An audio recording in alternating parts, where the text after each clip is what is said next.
Luffy and his crew, when you include Chopper, have an average bounty of 882 million berries. Now, if you remove Chopper, because Chopper is a liability for the overall averages of the crew's bounty, it actually jumps to 980 million berries. The Beast Pirates and their core officers, so Kaido, King, Queen, Jack, Who's Who, Sasaki, Black Mirror, Ulti, and Page 1, when you look at their crew average for bounty, it's standing at a whopping 1.17 billion. And when you look at the Big Mom Pirates and their top officers, their core crew, so Big Mom, Katakuri, Smoothie, Cracker, Peril, Sparrow, Oven, and Daifuku, the bounties that we know of the top end brass of the Big Mom Pirates, you have a total average bounty of 1.22 billion berries. Why bring up these numbers in the first place? Among all of the modern day pirate crews we've seen so far in the series, it is the red hair pirates that have the highest average among all crews. To quote the mighty Thanos, run from it, dread it, destiny arrives all the same, and that destiny is red-haired Shanks. And Oda has done far too much in the series so far to indicate the greatness of his self-insert character. He wears his pants and his sandals everywhere he goes when he's going abroad. Shanks is, without a doubt, the strongest character in the story right now that is alive. It doesn't matter what you think. Oda has proven that consistently time and time again with a myriad of feats and portrayal that no character in the story alive right now has matched. The Joy Boy hockey knot feat is also in parallel a Shanks feat. The more Loki gets glazed and the higher his combat skills are, the more powerful Shanks becomes in retrospect, because Shanks beat Loki. And we already saw what he did to an admiral from Wi-Fi distance, performed a paralysis jutsu and shut him down. Hands up, don't shoot. Shanks has too many good things going for him. And obviously, given what we saw at the end of chapter 1121, I think that this panel shows you the prime movers, the most important players in the final saga. And Shanks is among these prime movers. Keep in mind that we know more about the powers and strengths of Emu than we do Shanks, just indicating how much value, how much stake, how much stock Oda has in the character known as Shanks. I've said it before so many times, I'll say it again here. Shanks is at the summit of the world right now in terms of power. He is the pinnacle, number one. And when it comes to people like Blackbeard and Luffy, eventually they will be on that summit too, but they have to try and catch up to Shanks. However, in some respects, they have already not only caught up to Shanks, but have also surpassed Shanks and are better than Shanks. This video is about not the lead men, but the characters that surround these lead figures. Blackbeard and his crew and his allies. Luffy and his crew and his allies. Shanks and his crew and his allies. As a Shanks faithful, a Shanks glazer, a Shanks savant, someone who for the vast majority of his online career has touted the good word of Shanks, I want to spend some time talking about why Shanks' crew is the best pirate crew right now in the story. It's not just the man himself, but it's also his crew members. But when I say crew, I don't mean allies, I mean the core crew. In the field of allies, all the folks on Pirate Island, they'll be considered, let's say, Blackbeard's allies, the Strag Grand Fleet, people like Bartolomeo and Cavendish and Ideo and Bluegilly and so on, all those guys, they are stronger than Shanks' allies. And it's pretty much said to us verbatim in chapter 1079. In this chapter, one of the best chapters in the entire stories of One Piece, one of the few 10 out of 10 chapters in the series, what Oda gives us is details about the crew's dynamic and then the allies dynamic relative to other allies. And what's interesting is that Shanks' allies are known for being the weakest allies, the weakest armada out of any other Emperor's armada. Blackbeard's armada, which I would say is all of Pirate Island and maybe some other auxiliary forces. Kaido's former allies. Big Mom former allies. Whether it's Luffy's current allies, the Stride Grand Fleet, Buggy's allies. Every Emperor has better non-core crew subordinates than Shanks's. Even the prison cats that all fawn over Buggy are stronger than the random cats that follow Shanks. But what Oda does by doing that is that he elevates the standing of Shanks's core crew. And I think that Shanks's core crew is at least, I'm gonna say this again, at least parallel to the core crews of the old era, meaning the core crews of Roger, the core crews of Rox D. Zebek, the core crews of, let's say, when he became more powerful, Whitebeard at his peak, and so on and so forth. This is why Oda, in the ultimate chapter, chapter 957, he distinguishes Shanks's crew from the other Emperor's crew. Think about this. On Blackbeard's ship, you have City of the Rain, who is someone that in the pre-time skip is said to be equal to Magellan, the former warden that fell down. And the fact that he's not mentioned in that chapter is absolutely bananas, just considering his standing in the world. Even though I love Katakuri, I'm a Katakuri faithful for life. The mega church of Katakuri's head pastor is me.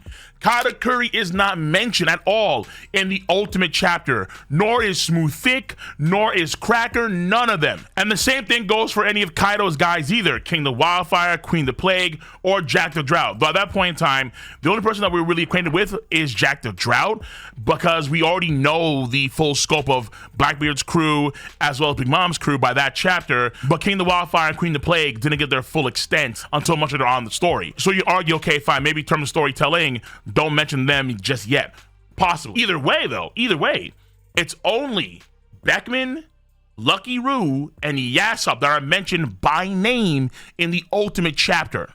And what folks also forget too is that in the ultimate chapter, it is stated by Brand New, and I quote, with a high average bounty and the best balance of any pirate crew, no soft targets, 0. The fact that the idea of their average bounty being high in the first place, I think is a strong indication that it's so absurdly high, it needs to be warranted. It needs to be mentioned. And when you skip over to chapter 1079, what we see is the absurd confidence of Shanks's crew, his core crew, where yeah, we know that his allies suck, but his core crew are confident on taking on Eustace Captain Kidd, who at this point in time has a bounty equal to an admiral. Now, whether or not you want to believe he's that powerful, it's up to you. But the fact remains is that in the world of One Piece, people do value the number bounty within the world itself. Even Shanks says, yo, hold on, guys, take it easy. He has a 3 billion bear bounty. He's no slouch. So within the world itself, if folks themselves value the number of the bounty as a terms of gauge how powerful someone could be potentially, again, knowing that Kid has a bounty equivalent of an admiral, the fact that Shanks's crew is that confident and say, yo, Captain, stand back, we got this.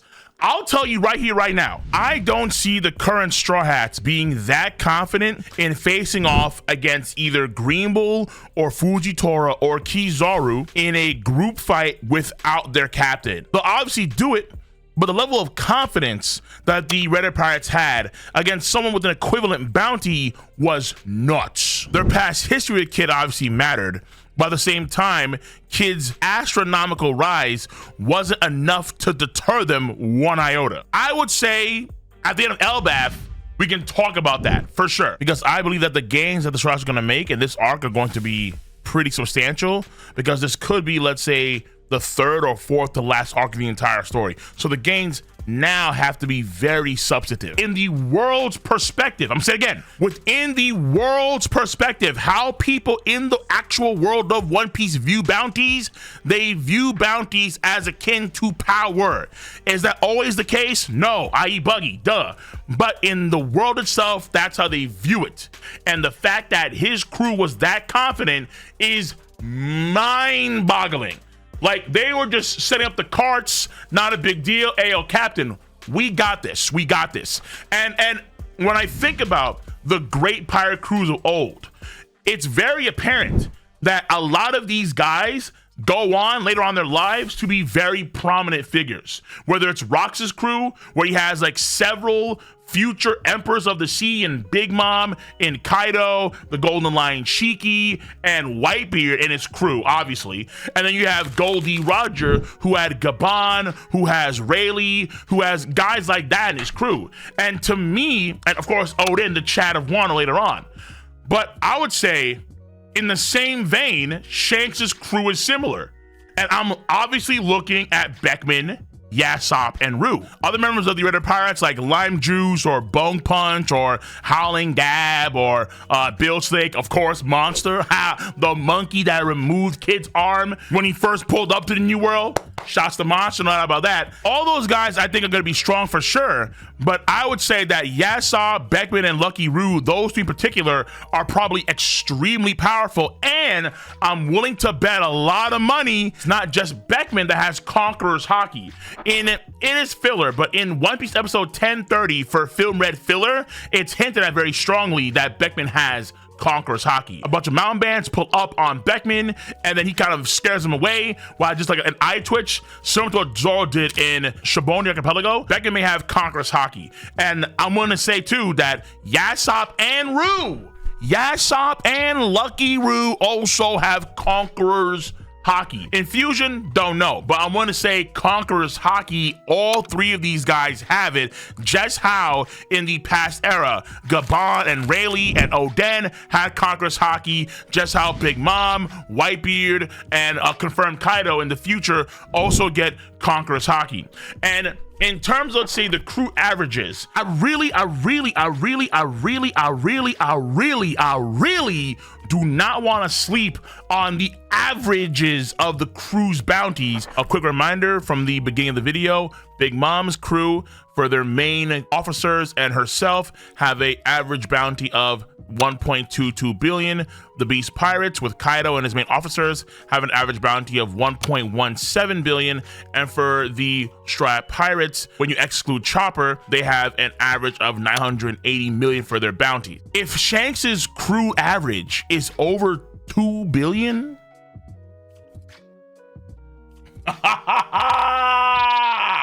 yes, Shanks is already at 4 some odd, but it wouldn't surprise me. It would not surprise me if at least 3 or 4 people on his crew had bounties at least the 2 billions. So yes, it wouldn't surprise me if Yasopp had a bounty over 2 billion, if Ben Beckman had a bounty over 3, if Lucky Roo had a bounty near 3, or let's say right like in the same vein as Loki.